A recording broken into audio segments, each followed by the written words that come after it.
What's going on, y'all? This your girl Mouse. Boy, Xavier. And this is the first ever district talk. And of course, we had to bring the man who just dropped the dopest album of the summer, in my opinion, Mr. Scxtt Aye over here. Scxtt Aye. Thank you for joining us. I know Thank y'all for having me. It took a lot for us to get to this point, so we're glad you stuck it out with us. Of We course, appreciate of course. you. Y'all the homies, man. I had to. Thank y'all. Definitely. So, we're here to talk about it. We're here to talk about the album that you just released, Dubs. Mm-hmm. I know, speaking on, you just came off the Tampa Beat weekend, so I want to touch on that first. How was that whole experience coming out that you just dropped the album? Did you feel the vibe coming from the people out there? Did you kind of get any type of responses from the album? Oh yeah, no, for sure, man. The Tampa Beat weekend was a great event for like the city in general. So like to be a part of it with some, new energy, new material, and then having people in the crowd like actually knowing the words already was the kind of energy I needed. Kind of let me know like people were tuning in with what I got going on. So it was definitely a good time for me to get that affirmation, and it was fire. For sure. And like I said, my biggest thing is contributing to the city. And seeing Tampa Beat weekend had everybody out there, knowing I did my part for it, it was good for me. So. Shout out Derek. Hometown. Hometown, Blue Zone. Yes, sir. Yes, sir. Word. So as far as the album Doves, speak on that. I mean, Doves is something that was, heavy into the artwork, heavy into that just the album. You mentioned Doves throughout the album. Times, Yeah. So what is the symbolism of Doves, and how does it relate to the album itself? I feel like a lot of people, when they associate Doves, they view it from like a religious standpoint, which a part of it, a lot of the themes of the album kind of have that, just because I'm just not necessarily religious, but I am spiritual in that sense, you know what I mean? But for me, it's actually a representation of purity, hope, and more importantly, my kids, you know what I mean? Like a lot of the album, the themes of that was dealing with, my kids. So that's why I'm always referencing doves, you know what I mean? Yeah, I even call my little daughters my little doves, you know what I mean, for the most part. So like, it's that, and like when I tell people the title and the concept of the album, it is very intimate because it's that close to me. Definitely. You know what I mean? So. It makes a lot more sense hearing that now, because there's a lot of intimate songs on there where it feels like a semblance of reflection and redemption and stuff like that. So like when I hear about Doves and the purity of Doves, it also gives off the essence of redemption, because purity is the next phase. Everybody's trying to get to a pure mind state. Exactly. So it almost feel like a healing album whenever I listen to it. Yeah, I really I'm glad. enjoy that. That was the purpose of it. I went through a lot of stuff in the last 2 or 3 years. I didn't dive as deep as deep as I really wanted to, because I wanted to save some concepts for future projects. But just to kind of reintroduce myself, but from a real place. Right. You know what I mean? This album was definitely so. So I mean, being that you got so vulnerable, was it hard? I mean, is this the first time that you kind of got as vulnerable as you did? Because like you said, you spoke on a lot of situations in the album without getting too deep in it, but you can tell that you were speaking on a certain situation. It seemed like every song had a message to it. Like there was no throwaway bars. There was no throwaway hook. You know what I'm saying?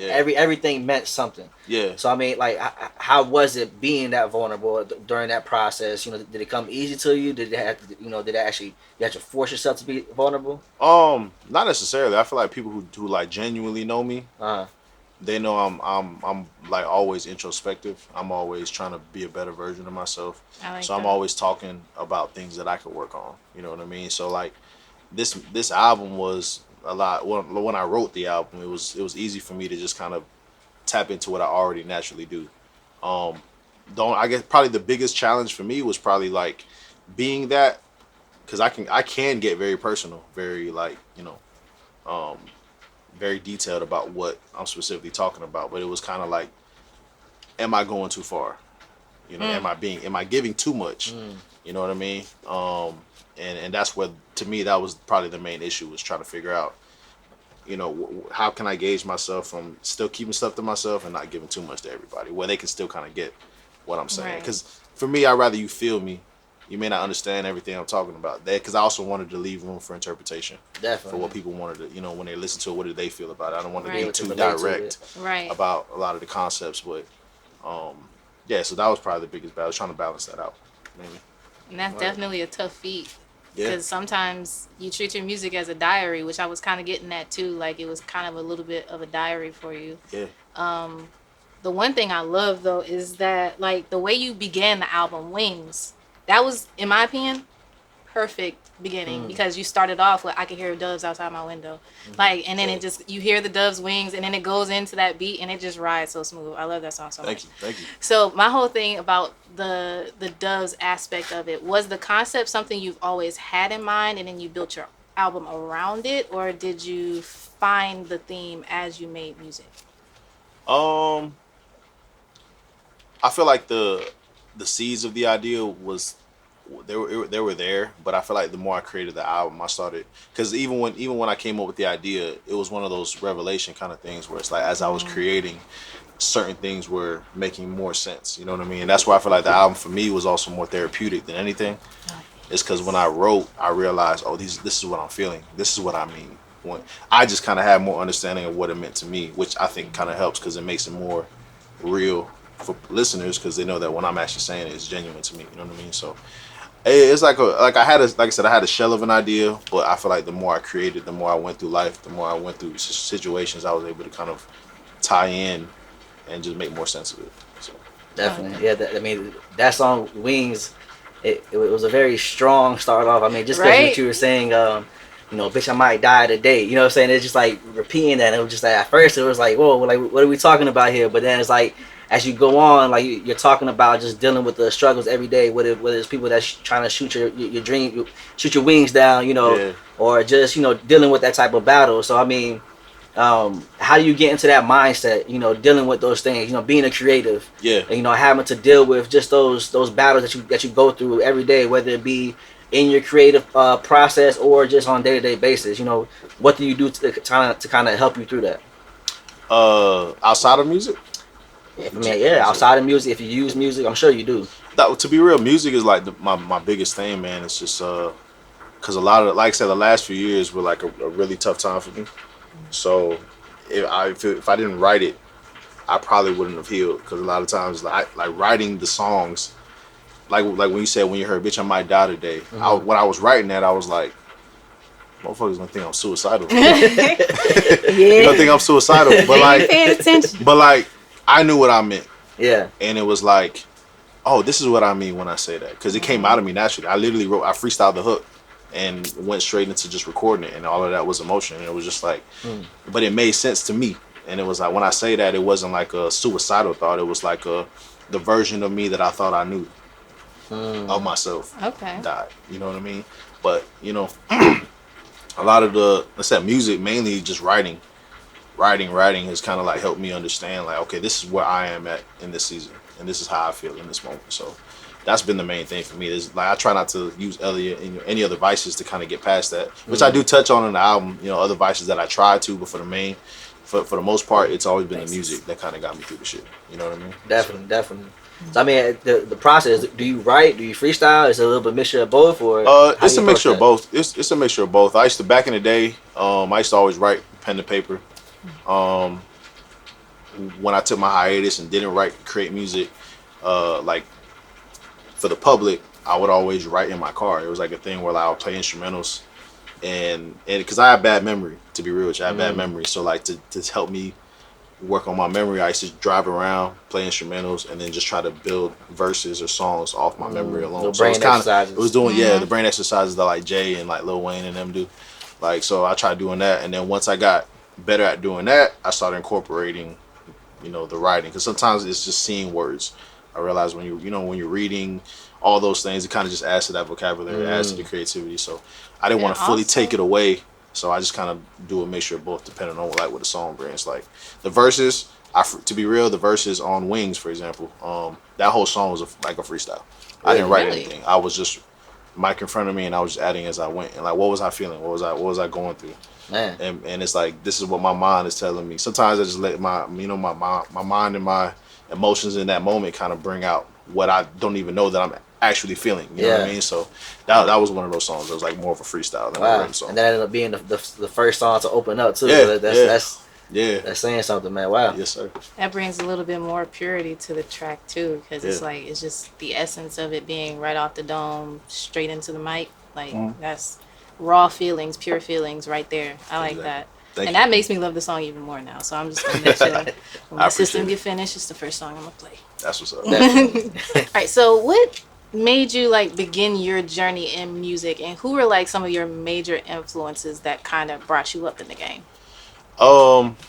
Major influences. Well, I started writing as a kid, and I was like 8 years old. When I really started like freestyling and like in school and shit like that, I was like 7, 8 years old. Pencils And I on was, the table. yeah, we did the whole, the lunchroom table shit. Doing the grinding. Mainly it was like, Oh no. excuse me, it was like in middle school too, when I really like started taking it seriously. I remember I used to freestyle, battle all these kids in the computer class, and I would just like roast them. It was like being, doing shit like that. But like when I genuinely started taking it serious was my freshman year in high school. At that time, it was like a lot of kids were doing rap battles. Remember Smack DVD and shit like that. So I used to do shit like that in high school. A lot of people at Tech, I went to Tampa Bay Tech, so a lot of people in school like knew me for battling my freshman year. And then I linked up with my brother Prophet.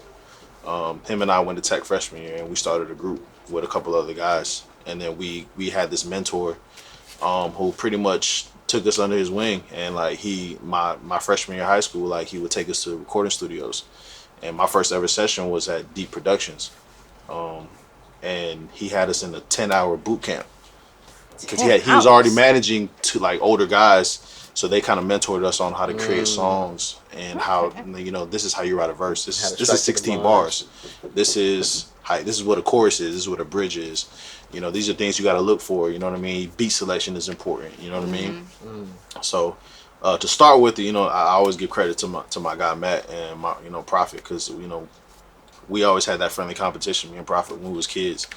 And then the older we got, just kind of spread and found my own sound, because back then it was very like a Tampa sound. Oh yeah, crazy. And as much as I love it, it's just I'm with Dubs is very true to who I am. I'm very introspective. I don't really write music from that side, even though I may appreciate that side. I just don't write it from that kind of view. And then the older I got, I just kind of found artists that I really attached to, which kind of I feel like I'm in the same vein with, would be like Kendrick Lamar, Kid Cudi. Kid Cudi was one of the biggest influences when I was younger, who like taught and gave me the courage to just be myself. You know what I mean? He's one of those guys. To really be like that. I'm trying to think who else, man. It's a lot of guys. There's a lot of artists out there. I feel like your cadence is a little reminiscent of Boss from Dreamville. So like I hear him in the way you rap sometimes, just the flow. So I was wondering. It's crazy. Like, my daughter, I played Boss. I try to put him on the music, where I'm driving around, and I remember Boss played, and my oldest was like, "Is that you? Is that you?" See, because my kids, they know my songs. Like every song I play, like that's dope. They know my songs, they know my records, but like so they can recognize my voice. Maybe it's the voice thing. I don't know, because that's what my daughter was honestly, like. it's the cadence. Like y'all cadence is really, really similar. Like in some of the songs, I was waiting for him to say milk in the background. Like you know what I'm saying? So I'm like, but it's very similar. Just the way that you formulate your words and the way that they come out on each song. Your 8 count is very, very reminiscent of Boss, in my opinion. So, thank you. Like, that's a good comparison. That's a good company to be around. He's Shout out to Boss. Great addition to Dreamville. I love that guy. So you say you play your music for your kids. I mean, do you consciously, when you're making your music, do you do that? Like thinking that, hey, I'm going to play this for my kids, so I got to make sure they can listen to it, or do you just create and it's just like, hey, this is your dad, so this is him? Whatever. I just create, because like to me, like one thing I want to teach my kids because like my oldest specifically, she tells me all the time that she wants to write music, she wants to create. She's been saying that. She's only 7, but she's been saying that for like 3 or 4 years now. So it's like one thing I want to teach her, which I wish I had that guidance, was like, just be yourself. Yeah, you know what I mean. Don't expect, because artists are exactly that, artists. You know what I mean. And like, I feel like a lot of, especially if you're like from a certain region, they expect a certain kind of sound from you. Just be yourself. Whatever you like, you like. So I just introduced to them myself in hopes that I can encourage her to just don't worry about what it technically sounds, or writing from an aspect to appeal to people. Definitely. Just be yourself, and then your authentic self hopefully will draw people towards you. So Or and that's how I write. you're gonna have people that don't like it. You're gonna have people that like it. So Yeah, everybody. you You're never gonna have 100%. You know what I mean? On this side or that side, you are gonna have people in the middle. As long as one thing I will say, you may not be a cup of tea for somebody, but people can always respect the art. You know what I Absolutely. mean? especially Like, if they see that you're yeah, passionate about it, yeah, that you putting something into it. the effort, the extra step, that shit always makes a difference to me. So It's a lot of artists I definitely don't dope. listen to personally because it's just like what I may not like, but I gotta respect the grind. You know what I mean? I respect the art. Right. I respect the authenticity behind it, and that's just it is what it is. So for that, I'll just support it. As long as they are being authentic, because we Yeah. got a couple people that are like, shadow clones. Yeah, that too. But still, it's a hard Yeah, thing to here do, doing man. jutsus Creating and creating whatnot. artists, it's like I respect the art. It doesn't matter what you do. You could be like what you guys do. What you guys do in the community. It's still art. You know what I mean? So I respect that for itself. Anybody else is trying to do the same thing, Right. as long as the effort is there. You know what I mean? You gotta respect it. So that's how I view. That's how I view it, man. Absolutely. So speaking to just the community aspect and other things you do. You're working with 5 studios, correct? I used to actually. Shout out to Five, man, because they really opened a lot of doors for me. Definitely. But yes, I did for a couple of years. Work at Engineering Five work. Five, yeah, engineer there, and then I just recently got hired at a iconic sound factory, which is also in Ybor. Gotcha. A brand new studio. They haven't fully officially opened yet, but they are in the works of opening pretty soon. Is that where is that where this album was pretty much created at, and Oh no. where'd you do most of the recording for this album, Doves? A lot to be real. A lot of the album was between Five Five Studios and my crib. Gotcha. So same thing, mixing. I didn't master the album. I sent it to my homie Justin Colin out in St. Pete. But as far as the mixing, same thing was done between Five and at my apartment. That is one thing. I mean, the quality and the sound of this album. Yeah. I mean, you can definitely tell that you made an effort to the producers you picked, the sound that you picked. Yeah. Speaking on that process, I mean, the fact that you are an engineer also, you have a behind the scenes look at it. You're not just a rapping on the beat. You kind of have an idea what the whole picture is going to look like. Yeah. You have So an intimate relationship with the whole process. definitely. Yeah. So during this process, how did you go about picking and the producers or whatnot? 'Cause, I mean, you haven't released it in a long time, so I'm sure you wanted to make sure this was right. Yeah. So how did you go about picking everybody to work on the project with you?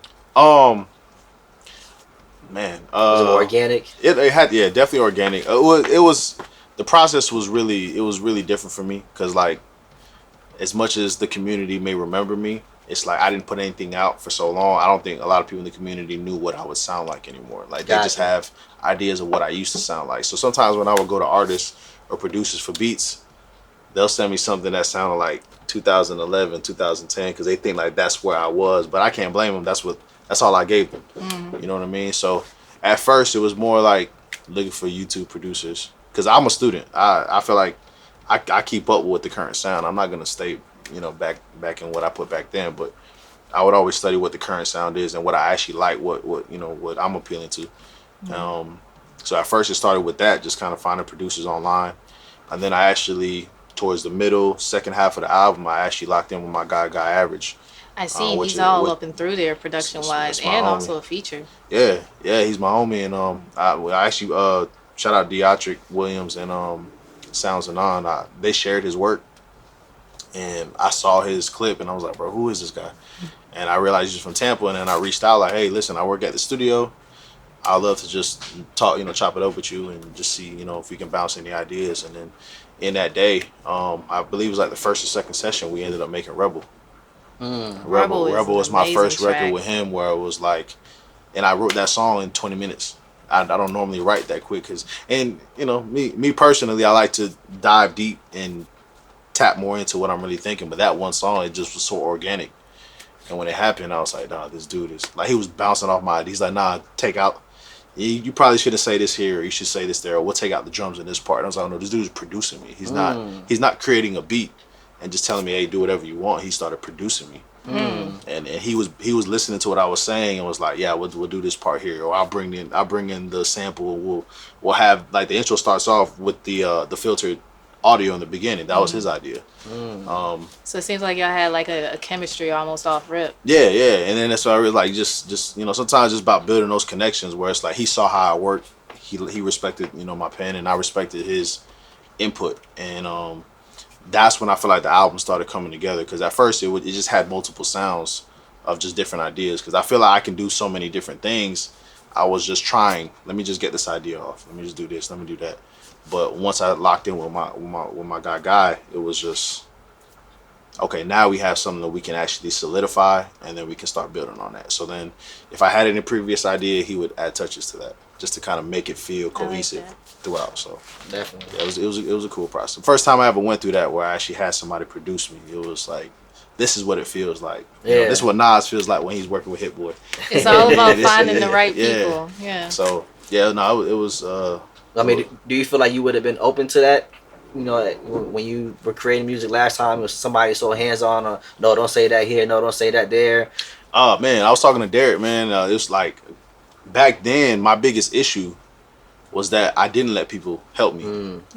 You know what I mean? Like, and I had this ego where it was like, damn, I'm getting all this love and respect, and I did all this shit. I mixed it, I wrote it, I'm picking the beats. All my shows, I'm the one networking. I'm the one, like, when people want to book me for my, you know, I'm the one discussing my money. I'm doing. Why would I need anybody? You know what I mean? But then, to be real, when I took my hiatus, that was one of the things that made it easier for me to leave. Was like, because I had the idea that I did it alone. I felt at some point like, damn, nobody's really gonna help me if I wanted to stop. But not knowing that I had my brothers around me who would, but I just never gave them the opportunity to. So with this go around, it was more like, I respect my dog. And then to me, now I look back at it, it's kind of disrespectful to the people that was around me. Like, I had a hometown that was there with me the whole time. I had a Dez. I had seeing them doing what they're doing. Well, you can only see what you can see from the perspective you're at that moment. So it's like it's a learning process. Yeah, that's something I learned about myself. It was just like, it was ego to me, just being transparent. It was my ego. I was, you know, because at that time I was doing a lot of cool shit that I feel like a lot of people probably in what we did in our community wasn't doing at that time. I was doing cool shit. I was still mixing albums back then. You know what I mean, full albums. But it was like, you know, in hindsight, it's like, damn, we really had the tools. We just needed to I just need to let my homies kind of like, I needed to embrace their creativity, their ideas. You know what I mean? We probably would have done so much more if I did that. You know what I mean? But that's also something you have to learn, being able to accept help, you know, being able to recognize when people are there to help. Because, I mean, especially growing up certain ways, you know, you're kind of taught to think that way. Oh, you know, I got to think for self. Everything's for self, self-made, everything, you know. So it's kind of a natural reaction to think that way. You got to, you know, teach yourself, like, wait a minute, I can trust this person, you know. I can't trust this person to be there for me. So, and that's a hard thing for people to learn. Some people never learn it. You know what I'm saying? And to be real, to be fair, it comes with time, man. Like, I feel like with hometown, like, I asked him after seeing like how far he kept at it. He started networking, building relationships, and still through it all, he always had my best intentions, like my best interest, you know, in the forefront of his mind. So that's when I was like, bro, dude, can we make something happen? This time, whatever you say, bro, like, I'm with you. Like, I trust your ideas. Surrendering to I trust your input. You know what I mean? Because he's managing you now. He's managing me now, yeah. And I was like, it's crazy because it started the other way around at first. Like, when we first met back in the day, like, I've known this was high school, but we actually connected after, because I had a little studio at my house, and he asked to record at my crib. And back then, I was his engineer. We A&R'd his first album. Right. So it was like us doing, like I said, back to the ego thing. In my head, I was like, I'm doing a lot more. So it was like, it was harder for me to like accept. But he always had these ideas. He's always, you know, Tampa B Weekend was something that it didn't just happen recently. You know what I mean? He had those ideas man. He was for over a decade. You know what I mean? But it's just about executing. And it's like we had the talent, and we had people who already had our best interests around me. So now that, listen, with time and just seeing that trust build, it was a lot easier for me to just be like, listen, I'll be the artist, and whatever input you have, I respect it 100%. You know what I mean? Because we have that brotherhood, that friendship, I can provide input, and he'll either accept it or push back. Same thing with me, and we can actually talk about it in a healthy way and actually get success. And I feel like with a lot of how this project was rolled out was just because of us collaborating genuinely. You know what I mean? So definitely. Yeah. We were talking about Guy. He was one of the features, so I wanted to get into the features. I see you picked a lot of some heavy hitters. Vern Sr. is on there, Jay Brown, Stony Hoop, And then we got Sounds Anon, and then Sheila Songbird. Yeah. Are these like all intimate relationships you have with people, or were they just like cherry picked because you heard good things about them? Like, what was the process like picking your features? Well, to be real, like I said, I watch out for my peers. I have mutual respect for all my peers in the city. So one of the things that I like to do, I don't just work with people just to work with people. I like to feel like when I create, am I creating something that I feel like this person would sound best on? You know what I mean? So a lot of those features, it just me reaching out, and it was just genuine relationships that I had. Some of them I wasn't close to at the time, but after those connections with them, we're actually working on a record. Was like it started building that relationship. You know what I mean? So, like Songbird Sheila, like I heard about her, or Shella, I'm sorry, Songbird Shella. I knew she does more live music, more jazz. Right now she's on tour in Chicago, doing like live jazz music, and I've seen her in the community. And I didn't know anybody who knew her mutually, so I just reached out. I was like, listen, I respect what you're doing. I love jazz. I would just want to work with you, collaborate, and then we just ended up making it happen. And then through that, it was just just time and just creating and respecting her ideas, her creative process, and then realizing she introduced me to a lot of live musicians as well. So it's just with everybody I work with, just kind of building on the foundation that we kind of already had. Some where I was a little bit closer with, others I had to build that, but that's how that worked. Was the chemistry in the booth with all of them similar to Guy Average, or kind of on the same playing field? Yeah, I think so. Well, Guy I've worked a lot with, in general, but yeah, like when I worked with Vern, we were both excited. I was excited. I mean, I didn't have to be honest, I didn't have my verse yet. I just had the hook. Yeah. And I had that hook for a good 4 months. That was the idea that I was originally gonna throw away, but when I would preview the hook to a lot of people, they're like, "Nah, this shit sounds crazy." So the hook is you, the voice. Yeah. Man, okay, I know it was distorted, so my mama, yeah, I lowered the pitch on it. I freestyle that shit too. I wrote the being humble, that the humble part, all that part right there was something I wrote ahead of time. But when I was like recording, I was like, this sounds empty. What can I add? And I just added the my mama, I've been contemplating. Right there. That was a freestyle, you know. Yeah, what I mean? So like that's a whole bop. Yeah. So but yeah, like when I heard it, I was like, I didn't want to rush a verse, and then I just heard it, and I was like, bro. And I think at that time, Vern dropped his project, his most recent project, and I was like, damn, I think Vern would slide this. He was a perfect pick for that song. Yeah, like he definitely slid. Y'all both slid on that. Y'all matched each other's vibe. Video coming for that one? Oh yeah. Gotta have the video for that one. Yes. Yeah. I think that should be probably first single video. He came through to the studio and he wrote it on the spot. He didn't even have a verse pre-written. He wrote it there. Man. And then like we were just playing the beats, and at that time I just didn't know what to add to it. So I was like, bro, whatever you do, I already trust you. And then he just delivered, bro. That shit was crazy. Now, is that hard? Like when you have somebody, if you have a project and somebody's working with, is there ever a time where you can say, hey man, this ain't it. You gotta change this up. Yeah. Do you feel comfortable in doing that? Yeah, because like I said, I feel like with artists, to be real, if I'm, let's say for example, I'm collaborating on somebody else's album, it's their vision. You know what I mean? Like if it's your stuff, I don't have the entitlement where I feel like my verse will compromise their original vision. My job, they asked me, and if I said yes, I'll participate in it. And if I didn't deliver, I don't expect it to make the cut, because at the end of the day, they're the ones that are gonna have to live with that body of work. So there are artists. I had a few collaborators, and as much as I love the song, it just didn't fit what the full theme was. What the picture was, you know what I mean? And I communicated with them. I was like, yeah, it's not gonna make the cut, just so y'all know.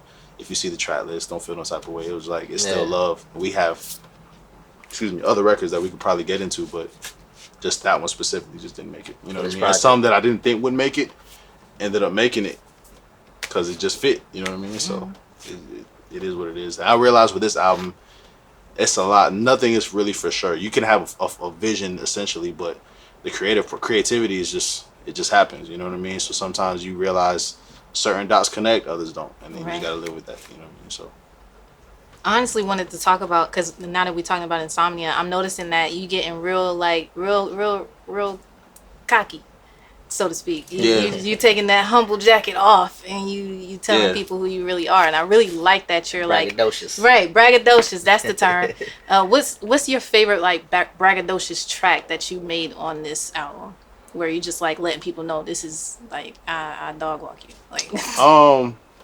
Damn, I probably would say Insomnia.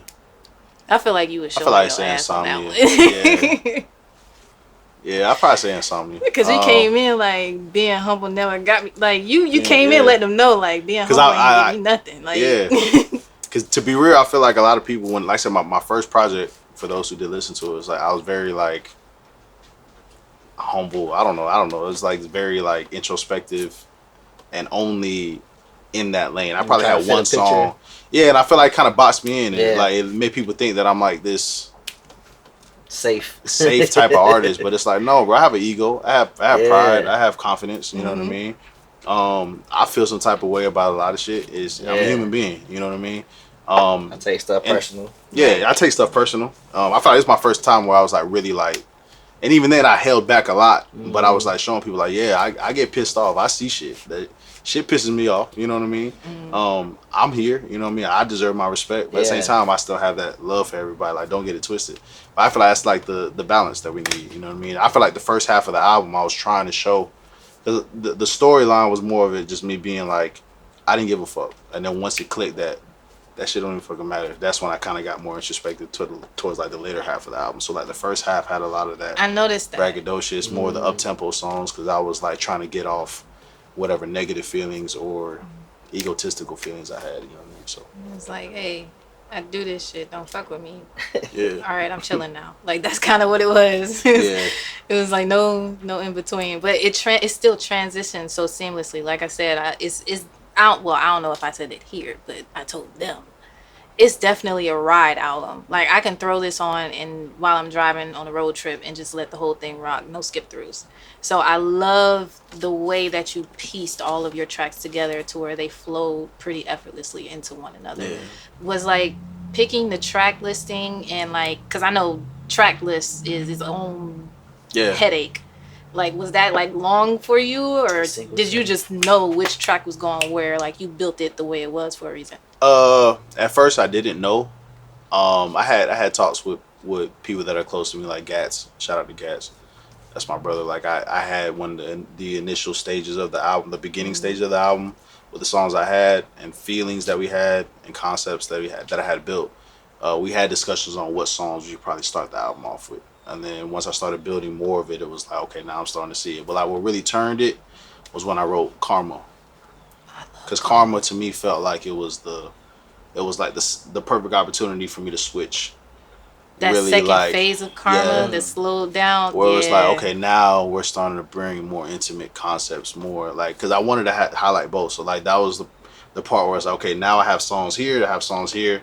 How can I, if I'm using Karma as the center of it, how can I create the track list around that? You know what I mean? So that's how that went. Speaking on the song Karma specifically, I mean, you know, you're speaking on that belief, you know, something down the road is gonna come back to whatever you do. You know, whatever action you have has a reaction. Yeah. And you know, in the chorus, you know, you're saying, "Please tell me where we're going. I never been there before." You know, kind of, like I said, still continuing that vulnerability. Like, you know, you're kind of letting people know, hey, you know, I'm going through what I'm going. I don't know where I'm going, but I know I gotta deal with it because it's my karma. Yeah. And then right at the end, there's a car crash. Yeah. And then it goes silent.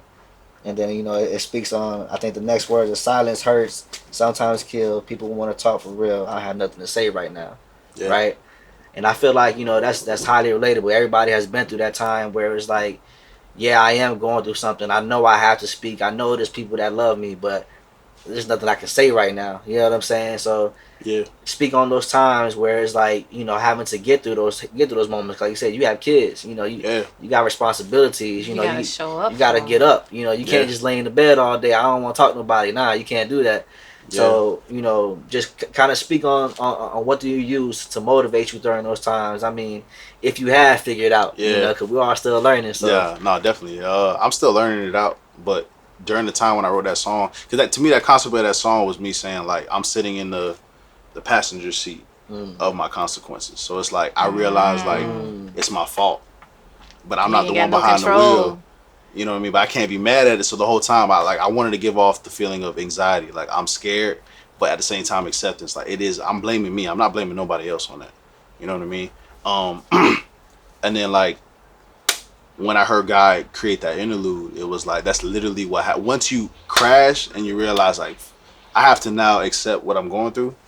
Um, Let it be rain or yeah, sunshine. let it be rain or sunshine. I just gotta figure it out, and that's why Blue Moon was a following song after that, because um, my first attempt to cope with it was vices, alcoholism. You know what I mean? So like, and that's something that, like I said, I'm trying to balance that, but it's just a journey. You know what I mean? But just being transparent, like that's what it was. It was like I was trying to escape. That's what you were using at that time. Escapism. Yeah, I was using Yeah. that at that time, At and that that's why time. Blue Moon was. I'm drowning all blue moons, praying that I part these ways. How the fuck am I running from the light when I'm living in my darkest days? What the Yeah. fuck's going on? It's like I'm trying to understand where I'm at in this season of my life, and I'm understanding like I'm using this to make me pass by it, but it's not fixing shit. You did mention that your daughters were a big influence in making this album. What are like? I want to speak about letters specifically, Yeah. but I want to ask like, what songs specifically did you have in mind for them, where you wanted them to hear those words and feel your energy through that song? I did it clear as day. For those who are intimate, like personally know me, Eden, I cause thought Eden because in too. Eden, I name drop all of them in the first bar. And because that's the whole concept of the song was like I'm watering my seeds. I'm talking about I'm trying to give life to That is a because even if beautiful I'm flawed, that's what I say. The concept of doves, which is like purity, hope. I may be flawed, but through my kids, I can live forever. That's why I mentioned also living forever in the album, was because it's like realizing that it's a generational thing. You know what I mean? It's just something when you speak life and you love your kids. You know what I mean? That regardless of your transgressions, you know what I mean, the actions of what you do as a father, me as a person, as a father, I know that my love will live through them. You know what I mean? So like that's what Eden kind of was about. So like the first bar I said, lay me next to an olive tree that's surrounded by violets and rose petals as far as my eyes can see. My oldest daughter, her name is Olivia. Violet is my second, and then my youngest is Ava Rose. So like I literally name dropped them. So I'm saying like even if I'm dead, Wow. lay me around my babies, and through them, I'm still gonna be here forever. You know what I mean? So Eden is definitely that one where I'm like, this is for them. So That's beautiful. yeah, Now I have to play that for my little girl. That is a beautiful song. thank you. So as far as them being like a big influence in your music, do you have any other family members or close loved ones that have influenced any songs on this album? My mom. My mom, I feel like in the album you hear a lot. She was actually she The was the voice one recording. featured. Yeah, she was the one that was featured Telling you on to go to church. on Sunday. Not Sundays. Blue Moon that led into Sundays. That was my mom. That's why I was gonna ask you, have you been to church? 'Cause you kept telling you, Yeah, church, yeah. Scott. Yeah. Yeah, I ain't gonna lie. I've been a nothing couple else out times there. since then. Yeah, my mom's a pastor. Really? So yeah, so like she's since faith has always been something that I put in my music. Yeah. But I just I don't want to be too preachy, but Yeah. that I am not gonna deny that either. So I try to find a good balance where I'm like showing people that this is, as a human being, this is what I relate to, this is what I connect to, this is my beliefs. You can do whatever you want, but this is how I process those emotions and those feelings and those kind of things. So and especially like the faith side, this is what I feel about it. So that's kind of like my mom's always been that person that's been in my ear. Like literally the way she kind of gave me that interlude part on Blue Moon, that's how she talks to me on a day-to-day basis. Yeah. She's like, It listen, felt I like a love you. voicemail. Like, Nah, yeah, Like it's the like regular, I like, love she was you. just Like talking to you, like, look. she's like, I love you. I'm not judging you. I love you, regardless of Yeah. what you did. I love you. I love you. I love you. Just remember who you got to come back home to. You know what I mean? So that's kind of that's literally how my mom and I are genuinely. So it just felt real genuine for me to just put her on there. That's exactly how she is. I So. love that. Definitely. Yeah. Man, so growing up, you say, so was she always a pastor, or she came pastor like later on in your No, life? she wasn't always a pastor. Well, my grandfather was a pastor, so I grew up in In church. church. My mom, she wasn't a pastor until I was like maybe 12, 13. Okay. So she started implementing a lot of like those things when I was like in my teenage years. But she let me live. My mom realized like, which I love her for it. Like she let me fall on my face. She let me learn for myself, and all she did, regardless of whatever, she always just let me learn for myself. And all she did was just remind me. You already know. Oh yeah, Scott, you Sunday's already know. track. You know what I mean? I'm not gonna press you. You already know. Just know that I love you. And, definitely. You know what I mean? So That Sunday's track really embodies that teenage angst that we always have going to church on Sunday. Like the first bars, waking up on Sunday morning, such a day. It's like all right, because we got Sunday school, then we got church. got So church. so growing up in the church, were your earlier tracks or earlier music like heavily religious influence? Nah, I don't think it was. It was nah, it definitely wasn't. I had some elements there because I like me. I'm a very like spiritual person, so I always had a relationship with God. So a lot of like the topics when I'm talking about introspective things, it's like I try to communicate it as this is a conversation that I had with God that I'm starting to get revelation on. I like that. But I you're never, spiritual. I don't do that preachy shit. Like I don't, Right. to be real, I don't fuck with preachy shit only because it's just like even the preaching motherfuckers be doing shit. Which is Sundays. It's exactly what it was. It was like the people who stand here. A lot of times they're not the ones who are solid at the end of the day, and it's just more of a relationship and how you love people on actual day to day. You know what I'm saying? Shit. So that's what that concept was. But like yeah, as a kid, it was. You know what I mean? It wasn't, you know, I'm more spiritual than I am like religious. So. I feel like you was probably like me in church. You was just really there for the music in the beginning, and then you ready to take off right after. Like it's like sometimes the message hits you and the message don't. But all I know is the message should not last until 3:30. Yeah. Definitely. So I mean, so getting back to the music, I know you do a lot of engineering and speak on some of the projects you have done in the past. Just some people that you have may worked with. How did you start engineering? Was it something that you wanted to do for yourself, or were you just doing with other people? Yeah. So yeah, just speak on that. What have you done? I've done quite a few projects, man. Like I said, remember I telling y'all the story, like when my mentor first brought me to my first studio session, it was a 10-hour session. And it was at Deep Productions with Brian. I know a lot of people in the community know who Brian is. He did a lot of Plaza's early work and DJ Khaled stuff and stuff like that. So my first time like going there, I never understood the full, like, you know, like in movies, you can see like you see the full product, but you don't realize the behind the work scene. So that was like my first introduction to this is how a song is created. You record, this is a booth, they have it soundproofed, you have the specific kind of microphones, it gets tracked to, you know, a workstation that, you know, whatever engineers working out of, you know what I mean? And it just fascinated me. So So it wasn't shell shock. I would have been shell shocked. nah, it was nerve wracking. I was anxious. I was like, damn, this is my first time. I'm like legitimate in the studio. Like it wasn't like I'm in somebody's closet. I'm like in a full, you know, recording Got studio. the boards in front of you. Got the boards, you know what I mean? You see him like mixing and using all these plugins that I didn't know about EQ. I didn't know about compression. I didn't know about parallel compression. All that stuff that engineers know about. I didn't know nothing about it, but it just intrigued me. So when I saw that, it kind of just put the bug in me to kind of like, once I got a little bit older, I started dabbling in Acid Pro. And then eventually my mentor Matt, the same guy, he bought me Pro Tools. So I started mixing my own stuff, just being broke. You know what I mean? When you don't have money, but you're creative and you already had me personally, it was like I had a taste of quality. So it was like, I don't want to ever take away from that. So I just started learning how to do it myself. And then from there, because I'm big on the community, I want to make sure that my peers also had that quality. So I was like, my first full production like album I took on was Hometown's The City's Own album. That was my first album where I was like, I mixed it from top to bottom. I started mixing beats. I started doing all that. It probably wasn't the best mixed, you know, album, but you know, that's where it started. You know what I mean? And since then, I've taken on working at 5 Studio. Shout out to them, and they blessed me with the opportunity. My biggest record that I actually mixed was Dochi's Yucky Blucky Fruitcake. Oh man, okay. Man. Yeah, I mixed that record. Shout out to Dochi. Yeah, shout out to Dochi, man. Yeah, she's doing big things right now. Man. TDE Putting now. on for the city, bro. But yeah, no. So they asked me to actually take on her EP. Excuse me. He wanted to be in your face. They asked me to work on her EP, so they sent me the track outs, and I mixed a lot of the vocals. for her EP. That Yucky Blucky was one that she was fully satisfied with.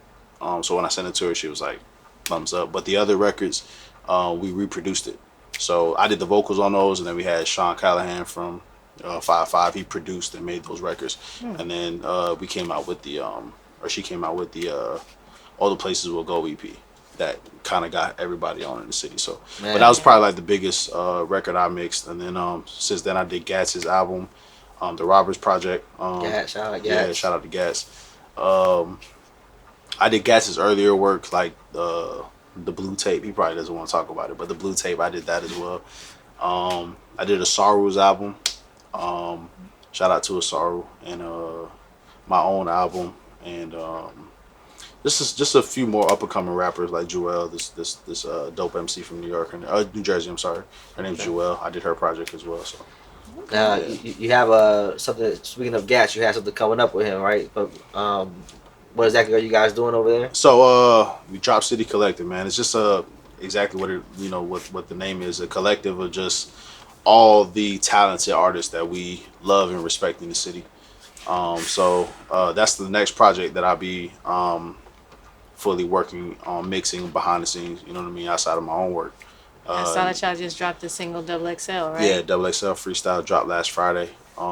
Is it on all platforms? All platforms, all streaming platforms. So shout out to everybody on that record. Shout out to the producers on that one. But we have more records. All, but there was a lot of it's a lot. We have a lot of people on the project, man. It's like I try to every time I tell people about it, I'm like trying to say, yeah, we got this. But it's like it's just too many to count. But when I first seen him post about it, it gave me like the Dreamville collaborative joint. Oh, that's exactly what it is. It's like it gave me all of that for the city though. Bro, our biggest thing is community, man. I feel like we've been doing this for too long. Where it's like we see.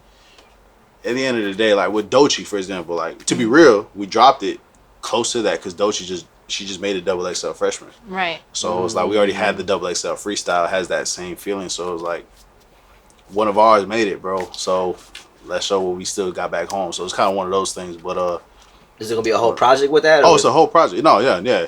That was one of the records for that project. Tracks or something like that? No, we have a lot. I probably say like maybe 30. Songs. And are you mixing it all, or I'm mixing it all? That's my next album. Yeah, that's the next project I'm taking on as an engineer. When is that supposed to be coming? We don't have an official date. That's why right now we're doing a single rollout. Gotcha. So our first official single was the XXL Freestyle. Okay. But we're still working out those kinks, and we're still trying to make sure that we have new sounds. So we may even add to what we already have. But we already have a ton of records. We have ranging from Tom G to Pusha Preem to me to 12 from Miami to. Bro, it's too many to name. We have a lot of artists on that project. Really? So, I feel like that. Big Baby Scumbag. We got crazy. I believe we just got Sammy Hughes on there. We have a lot of artists on there, bro. Anybody that we respect and love, Pusha Preem, Jay Brown, my dog Reezy, or now known as Reezy. Damn, we got a lot of artists on there, bro. Yeah, man. That's gonna be a good one. Yeah. I can't wait for that one. Yeah. All right. Well, I mean, I don't know. Do you have anything else? No. Go ahead, and I mean, so Dubs out now, Scxtt Aye. Yeah. Any all platforms. Yeah, Dubs on all streaming platforms. Let the people know your socials, what you got going on coming up. For those who don't know, it's Scxtt Aye, but there's no O in my name. So when you search me, social media, streaming platforms, it's SCXTT social media is SCXTT_AYE. Apple Music, Spotify. Title SCXTT AYE. Yeah. So Gotcha. All right. Well, you got it, man. Go ahead and stream all that. It's a great album. No skips. Listen. Thank y'all. District stamped. Make sure your bass is up. You want to feel it. Definitely. Thank you. Shout out Scxtt Aye, very first person to do this series. So we're excited to keep it going. And shout out to Debonair District, and there's definitely listen, man, y'all the homies, man. I love what y'all got going on. So thank y'all for even considering me to be the first artist on this District Talk series. So that's only right, man. All love, man. All love. Thank you. Thank you.